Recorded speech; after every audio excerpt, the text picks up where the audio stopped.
Mugisha Emmanuel ni abasore babiri bamenyerewe mu Rwanda mu gukina filime, ariko byagera kuri filime yamenyerewe cyane izwi nka Seburikoko bikaba akarusho. Bombi bavuga ko gukina filime mu Rwanda bibatunze kuko nta kandi kazi bafite. Nta kandi kazi nkora nyuma ya kariya, nyina sinema gusa, sibyo?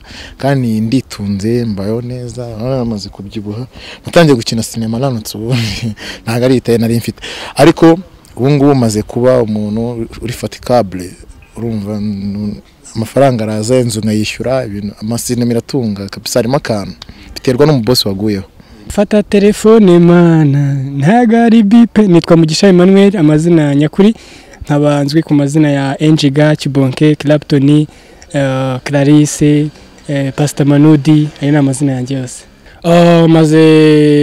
Maze kongeza ahantu hanini uko nayitangiye mfite ibindi nyifatanya nayo, mbikora nka part time, ariko ubu ngubu mbikora 100% nk'akazi. Mu gitondo ndabyuka nkatekereza icyo ndi bukore kijyanye na career yanjye, abari muri comedy cyangwa ari muri filime. Mbese maze gutera intambwe ku buryo numva nibyo bintunze. Abo basore kandi nubwo bemeza ko gukina filime byatunga umuntu mu Rwanda, basanga hakiri imbogamizi zirimo piratage ndetse n'abashinzwe gukurikirana ibya filime mu Rwanda. Imbogamizi n'ubuyobozi bwa sinema muri rusange niko navuga.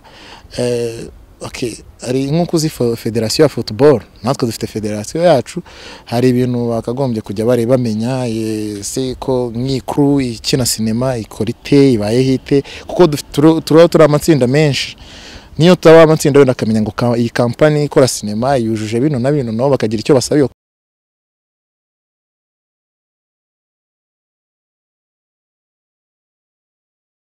Mbere ni ukurwanya piratage, no kureba uburyo niba hari amasoft abaho bakuraho piratage, kuko impamvu tudasora ibihangano byacu mubibone ku masede nuko twanga gukorera abandi. Uravunika ugakora ibyo bintu ariko ntibikwinjirize, niyo mpamvu tugerageza uburyo dushobora kwinjizamo bidaciye mu gucuruza.